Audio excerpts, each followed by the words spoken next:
This is SelfWork, and I'm Dr. Margaret Rutherford. At SelfWork, we'll discuss psychological and emotional issues common in today's world and what to do about them. I'm Dr. Margaret, and SelfWork is a podcast dedicated to you taking just a few minutes today for your own self-work. Welcome back to SelfWork. I'm Dr. Margaret Rutherford out of Fayetteville, Arkansas, and as you heard last week, we're just starting our 8th year of SelfWork. I'm so excited. I'm so pleased that all of you are here, and I could think of no better way to continue this 8th season than to feature your questions and comments. Whether you communicate through email or voicemail or through my website contact form, you are the lifeblood of SelfWork. Yes, it's true.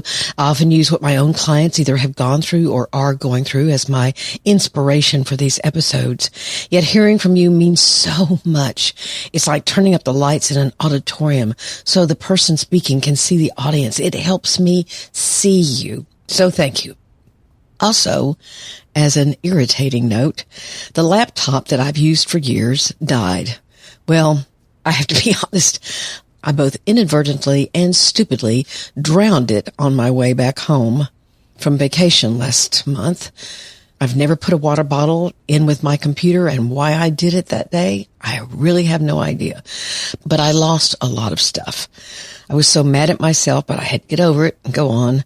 Luckily, I had saved some on iCloud, but not everything. And a lot of that were my email messages, especially my SpeakPipe messages. So I'd love it if you'd use the SpeakPipe option in the show notes or on the website at drmargaretrutherford.com and leave me some new voicemails. And of course, you can email me with new questions. All of these voicemails are dealing with situations that have been ongoing for months, if not years. So the listeners themselves don't say I'm depressed necessarily, but certainly when these kinds of relationship problems drag on and on, it is a setup for depression. So we're going to be talking about boundaries, the difficulties of setting them, maintaining them, and then when you get hurt by them. So how do you set boundaries when you're at your wit's end? Before we continue, let's hear from one of our fantastic sponsors, Magnesium Breakthrough. I've been hearing so much when I listen to other podcasts about the importance of sleep, and magnesium is vital for that, and I take it every night, and I can tell when I forgot. So let's listen in.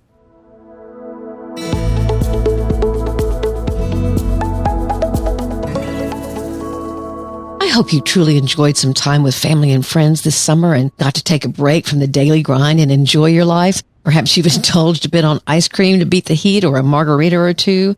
Gosh, lots of indulgence may become the norm, but now kids are back in school and it's time to get back on track.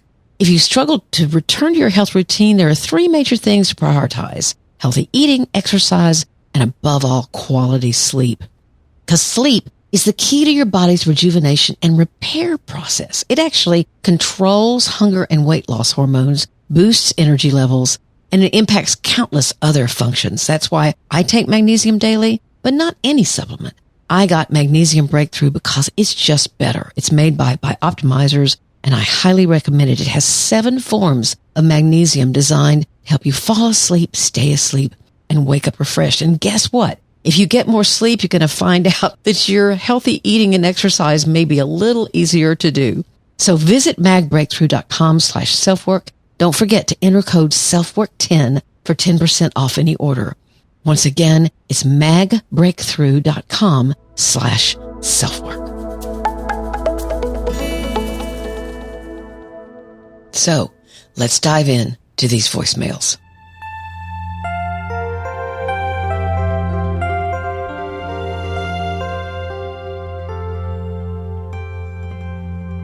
Here's the first. Hi, Dr. Margaret. I am a 62-year-old, divorced once, separated now from my current husband, who is self-acknowledged to be an avoidant personality style or attachment style. He walked away from our marriage after only 8 months, but prior to that, he definitely did stonewall me, and he's unhappy as a committed person, but was completely all in before we got married. We had a beautiful wedding and said our wedding vows and had known each other for 10 years prior. Unfortunately, he'd done this many, many times in the past, but was absolutely sure he had fixed things and was ready to move on together as a couple and to be married. Now that we've been apart for over 6 months, I'm still interested in potentially bringing our relationship back together. I'm just not sure how to do it. We're both moving on with our lives, but still not divorced. And we seem to be moving on with our lives, doing similar things that show our compatibility and our ability to enjoy each other's company. I am just not sure how to go about bringing the communication back. This listener's question was so difficult for me to hear because I can hear her hope and her desire for this relationship to work that seems to her so compatible. And yet her partner of over 10 years, now her husband, separated but not divorced, will not truly commit. And again, as I said before, although she doesn't say she's depressed, of course, she's feeling demoralized, down, and I'm sure struggling with some hopelessness and helplessness. But let's try to pin down where she may be struggling as well with some of the things she may not be looking at clearly due to her intense desire for this relationship to work. First, there's a huge difference in compatibility and commitment. One is showing up for each other in agreed upon times and spaces, laughing together, maybe enjoying the same activities, no matter what they may be, even appreciating each other for what you bring to the table. However, commitment is a totally different animal. You're committing to being there all the time. You're committed to some kind of intimacy, although that obviously can look very different in different relationships. It's not that you won't enjoy individual time or time away, but you commit to being there, to showing up. When you get sick, when they get sick, when you're really down, when they're really down, when you're up, when they're not up, when something unexpected happens and you're simply not yourself, or they lose their job, or their health status drastically changes, or you're stuck in the house with them when there's a pandemic. No one enjoys these times. You can get irritated or frustrated or sad or angry. You may not even feel compatible at all and may complain, I still don't think you really get me, or I just want to be left alone right now. But if the relationship is fairly healthy, again, the person who's disappointed or needs to be left alone will approach again, saying, I'll be back to talk to you about this because I love you and you're an important part of my life. So the commitment is, yes, of course you're going to be disappointed, but you also keep giving your partner a chance to be the partner that you're hoping they can be. And of course you try to be the partner you can be. You don't leave when you're truly committed without saying you'll be back, whether that's a walk around the block or a couple of days away. Again, what happens is you try, maybe you fail, but you keep trying. You come back and try again. Partners who have a healthy commitment aren't necessarily matched exactly evenly, but the commitment suggests that each one of them truly wants to be a good, consistent partner for the bad and the good times, as well as the times that what you need may not be what your partner is able to give. You weather that storm, learn from it, and try to be there the next time. Now, I have empathy, although I may not sound like it, for someone who has realized they have avoidant issues, and I know that that can be very hard to overcome. There's a reason why they avoid intimacy. But this listener says this pattern has been going on for 10 years. And she says she gets stonewalled, meaning he disappears or stays silent for hours or days or weeks. That's a sign of narcissism at its worst and using avoidance as an excuse to control the conflict, perhaps at its best. And its use is one of the sturdiest predictors of divorce. And of course, as those years have gone by, they're both getting older, which can make it harder to imagine being alone. She says he thought he'd fixed it and participated in a lovely wedding. I'm good with that. Maybe he thought he had, but now he realizes he was wrong. But for both of them, where are the boundaries? Where's the end point? Where's the point at which his caring for her says, you deserve someone who'll show up for you, commit to you, and I just can't do that. So I'm going to end this. Or a boundary for her. I can't keep hoping that things are going to be different. I'm getting off this roller coaster of hoping and losing hope, hoping and losing hope. You can get addicted to that roller coaster, by the way. That's called a trauma bond. And this listener might want to search my website for podcasts on those subjects. So what's my advice? If you want a companion, someone that will be at your side to do things you both enjoy, there's nothing wrong with that. Many people don't really share much intimacy, but very much enjoy the relationship they've created with one another. In fact, some people would much prefer that to a commitment. Yet this man, who you obviously truly care about, has shown you time and again that although he might want to do the work he needs to do, he can't follow through and stay in a commitment to you, to be there no matter what the mood he's in, or if he'd rather avoid the conflict.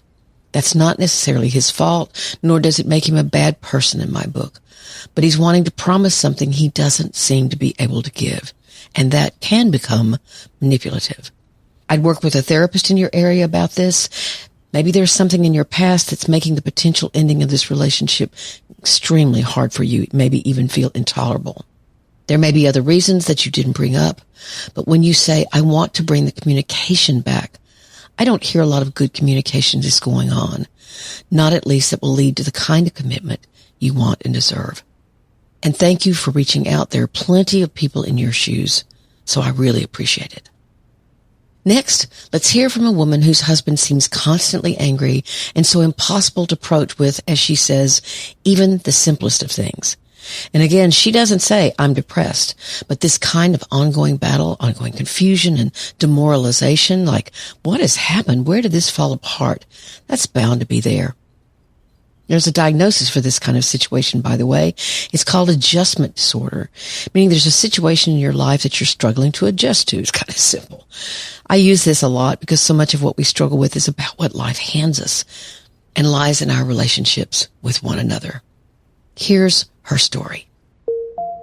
How do I help my marriage and help the bickering to stop when, and I know this is going to sound like I'm blaming him and not owning up to any of the problems myself, but he is angry with the world, not just me. He yells and screams about everything. He lost his keys. He's yelling. He can't get into the driveway because a car is blocking him. He's yelling. Every tiny thing he's yelling about. So I can't even have a simple conversation with him because he is yelling all the time. The negativity affects me, and I can't even bring up a simple concern that I have about our marriage or the way we communicate because then he's yelling and saying that I'm blaming him and I won't own up to any of our problems. So I don't know where to go from here. Please help. Let's again try to look at what this listener is seeing clearly and what she may not be. She certainly sounds miserable, and actually, so does he. And yet, from her perspective, his anger is keeping him in control of the situation. I can't say anything without him getting angry. Anger is one of those emotions that can act as a reservoir for all the feelings someone truly has. That may be all he knows to express, although there are lots of feelings contained in that reservoir. Let me explain. Think of when rain hits the top of a mountain. It begins flowing down the mountain, and gradually the individual drops of water bond into tiny rivulets. They begin to create tunnels in the dirt where more and more water can gather as it tumbles down the hill. Then gradually those tunnels form into streams, and streams into lakes, and lakes into waterfalls. So here's the analogy. Each of our feelings, hurt, disappointment, irritation, joy, distrust, pride, determination, all of those are those little drops of water that fall on the top of the mountain. And we all have specific rivulets that we've learned are safe for us to feel, rather than feeling each one of those feelings. So, by the time those feelings hit the stream or the lake or the waterfall, all they come out as is anger, because that's the feeling we've learned to hide behind, or that we can handle, or that we feel gives us control. We all do this. Some people say everything makes them sad. Some people are always happy, never get disgruntled or out of sorts. That's hard to believe. But let's get back to this couple. He blames her for not taking responsibility.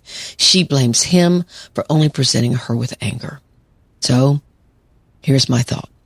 It sounds like they may both be stuck. And if they begin to talk about it in that way, their conversation might actually go somewhere. Now, what do I mean? The listener may be stuck in victim mode, as if she has no other choice to stay silent. And he's likely stuck in a very defensive place. He's gaining control, all right, but it's with anger. On one plane, she does look like the victim, and he's the perpetrator, right? But that's where they're stuck. Now, why do I say this? Many of you may be going, Margaret, nobody wants to talk to somebody who's screaming at them all the time, and I agree with you. But feasibly, she might say something like, I don't care if you get angry. I care about you, and I care about a relationship, and I'm going to keep trying to talk with you. This advice shouldn't be followed if there's abuse or any kind of sexual or physical violence. But she's telling herself that his anger stops the conversation. Yes, I totally agree that it makes it really, really difficult. We'll talk about that more in a minute. Or he's also stuck. He could say, I know I get angry. I've done it all my life. I can see where it would scare you, and I'm sorry. Instead, he says, you're not taking responsibility for your shit. It's not all my fault, which keeps them both stuck. It's a very hard dynamic to wrestle with. Neither of them feel understood.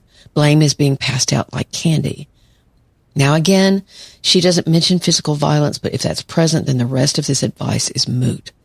Because she first needs to get in a place where she's physically safe as well as whatever children are involved are safe. She can legitimately count the times he's gotten angry, and he can count the times she's just walked away. Anger can be very frightening, and maybe it is for her because of past abuse. That's another story as well, and she may be fighting triggers that don't belong with him, but his actions are definitely triggering her. So she reverts to silence. If that's the case, then she needs to try to learn what those triggers are. Now, I have to admit, I didn't know how to be angry at all when I first married, and my anger was all over the place when it emerged. I even have a memory of standing in my den, raging at my then husband. I mean, raging. And he was also yelling back at me. But inside, I was kind of astonished at my behavior. This wasn't like me at all. I usually backed down or stayed silent. But I guess I'd had it. Now, I sadly didn't figure that out in that marriage, so that's part of my responsibility for it ending. You know, have you ever looked at your own behavior and go, why am I acting like this? This is weird. Even when I became a therapist at age 38, when clients began yelling at each other, I could sense my discomfort. I had to work on my own assertiveness, which I did. So anger was hard for me. It's easier for some people. So do I know what advice to give? She's the one asking this question. So I'd assume this listener is the one who's more open to some ideas and maybe open to seeing that she's allowing herself to be controlled by his anger. As long as he's not violent or dangerous, she needs to perhaps think about how to stay calm in the face of his anger. Not silent, just calm. She can tell him she misses their old banter, the easy way they had of talking. She can decide not to escalate along with him, to get hurt by his anger, but instead to just kind of expect it and then step to the side so it doesn't hurt her. She can try to see the tremendous insecurity that's likely underneath that anger and try to see if she can reach him. Now, she may not be able to. He may not allow it. If she can't and if he won't budge, then that'll be tough. Maybe she needs to leave for a while. I don't know. Again, I just know bits and pieces of this situation, so I would never say, oh yeah, you got to get out of there. That's just too flippant. But even if things seem hopeless, there's usually another thing to try. I kept giving suggestions to one of my patients recently who finally admitted to me, for example, that she uses pot regularly. In fact, every night. And that was keeping her silent in a situation where she'd just get high and not think about it anymore. So you never know what's going on behind the scenes that's keeping someone stuck. And of course, if some of this listener's silence has to do with being triggered by past abuse, as I said before, then getting help for herself is vital so she can gain more control over her responses to him. It's a really tough situation, so good luck to you. Before we hear from our third listener's voicemail, here's an offer from BetterHelp. Any of these folks could be talking to a therapist in as little as 24 hours with BetterHelp.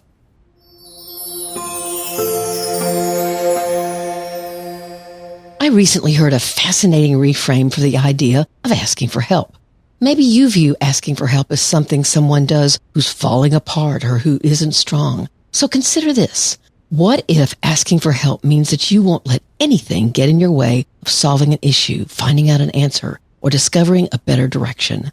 Asking for help is much more about your determination to recognize what needs your attention or what is getting in your way of having the life you want. BetterHelp, the #1 online therapy provider, makes reaching out about as easy as it can get. Within 48 hours, you'll have a professional licensed therapist with whom you can text, email, or talk with to guide you. And you're not having to comb through therapist websites or drive to appointments. It's convenient, inexpensive, and readily available. Now you can find a therapist that fits your needs with BetterHelp. And if you use the code or link betterhelp.com/selfwork, you get 10% off your first month of sessions. So just do it. You'll be glad you did. That link again is betterhelp.com/selfwork to get 10% off your first month of services. So here's our third story, and it's one about others setting boundaries, but very unclear ones being set to where it feels more like abandonment. This listener is obviously very confused and lost about why her friends of many years are leaving their friendship with her. And she's quite right that I wrote about this very thing happening to me. From my perspective, my best friend at the time ended our relationship. But within the last couple of years, that friend and I talked again after she suffered a tremendous and unimaginable personal loss. And what I discovered was that her memory and mine of the time we stopped being friends, they were very different. So we decided the love was very much still there. The why of what had happened wasn't all that important. What was important was relishing being in each other's lives once again. But that took 25 years. Hi, Dr. Margaret. I just wanted to say I sent you an email this morning. I've listened to a couple of your podcasts about you had a friend years ago who decided to leave you and the pain and grief that it caused you. And I've just recently going through the same thing. Just seems to be the year that I'm just losing friends, losing friendships that have been 20, 30-year long friendships. And then all of a sudden people are just backing away and I just don't hear from people. I've quit alcohol a couple of years ago, so I wonder if that's a factor. I discovered I was celiac, so that was also a factor. I'm not sure. I stopped getting invited to birthdays and Christmases because people didn't know how to cater for me, not realising that I don't care about I'll bring my own food. And more recently I've had friends say some pretty horrible things about my husband and told me they don't want to hang out with us as families anymore, and really hurtful. So I just don't really know how to I'm trying to learn to let go and move on. And I want to be positive and let it go. So I'd really love some advice. Hopefully you can understand my accent. I'm from New Zealand. This listener is guessing, as I did for many years, what's the reason for what she's perceiving and experiencing as abandonment. It could be her stopping alcohol. One of the hardest things about that decision is that usually you have to make new friends who are also sober, because it can be too hard, especially at first, to be around people who are drinking. But the discomfort can go both ways. If you drink, a lot of your friends are probably drinkers, especially if you drink a lot. We all seek validation from others. So others who may drink too much can feel uncomfortable around this listener, not because she says a word, but simply because she's choosing a different path. Again, remember, we seek to be around people who are making the same choices we are. The celiac is another difference that people may be uncomfortable handling, although if you don't have an issue with it, then that may seem strange. But it may seem to change the social atmosphere. Not everyone, again, is doing the same thing. Perhaps some of us struggle more than others to get out of that adolescent stage of wanting everyone to wear the same thing, eat the same thing. Maybe she's lost weight due to it. I'm not sure. She doesn't sound as if she's adopted a woe is me attitude, or at least she didn't verbalize it in her message. She seems to have said, well, this is what I need to do for me. I'll take care of myself. I'll bring my own food. But other people seem uncomfortable with it. I remember going to dinner with a friend and her husband. This was years ago. I knew she was anorexic, although she didn't talk about it much. We were invited as well as other friends, so there were 8 or 10 of us at the table. All that night, people kept pointing out about how little she was eating. I wanted to tell them, that doesn't help. But for once, perhaps I kept my mouth shut. But I just felt sorry for her. It was not that she was being ostracized, but it was as if people couldn't tolerate the fact that she was eating very little, when perhaps they were eating more normally or even a lot. Again, we can be very sensitive to when people are making different choices than we are. The last situation she describes seems different. Her friends are saying something about her husband. I have no idea what that could be. I do know that members of families and friends who differ politically, religiously, or morally are ending their relationships with one another more recently. Differences in opinion aren't tolerated. Trying to understand someone else's point of view just isn't happening as much. We're watching our leaders do it, quote unquote, and many are copying that behavior. I'm going to tell you another story because this episode's full of stories. I remember years ago when having an affair, especially if it became public, was reason to be socially outcast, at least in our small southern town. But a very popular and beloved doctor fell in love with his nurse and they had an affair. He and his wife divorced. She was also very loved, and people were picking sides. You could support one or the other, but certainly not both, and certainly not the nurse. The problem was, she was actually very nice as well, and the old scarlet letter thing was ridiculous. Now, why am I bringing all this in? Because my mom and dad, after a couple of years of this choosing sides kept occurring, my parents invited both the doctor and his new wife and the ex-wife to their home for a party or to our home. There was quite a stir, as I recall. I was so proud of my parents, even back when I was a kid. They were modeling tolerance and love and understanding, and the reality that no one knows the whole story. You can have your judgments, that's your right, but they tired of the need to pick. So they talked to both the doc and his ex and let them know, hey, y'all are both invited. And guess what? Both decided to come. In a way, my folks helped them mediate and realize they could move on. Of course, I remember the story through a child's eyes, but I also remember my folks talking about their decision and feeling it was right and time. I was so proud of them. I would advise this listener to talk to one of those friends that has supposedly abandoned her, someone she really trusts. Ask her without being defensive what's going on and tell her about her confusion and hurt. Maybe she'd get an answer, maybe not, but it's worth a try. This certainly sounds like it's been a very difficult journey for her, and I offer her SelfWork support.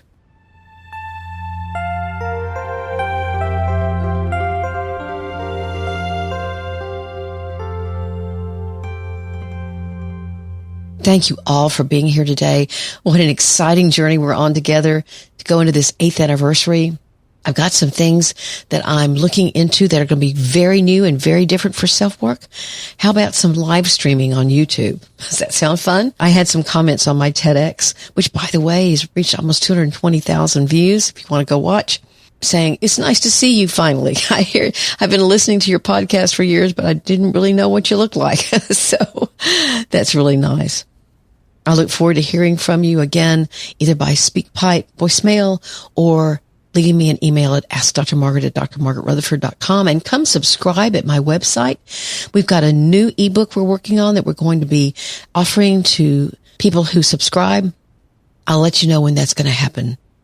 And of course, if you'd like to join my Facebook group, that's facebook.com/groups/selfwork. I appear there pretty regularly and give my feedback, and there's a lot of wisdom in that group. So again, my gratitude to you for being here. Please take care of yourself, your family, and your community. I'm Dr. Margaret, and this has been SelfWork.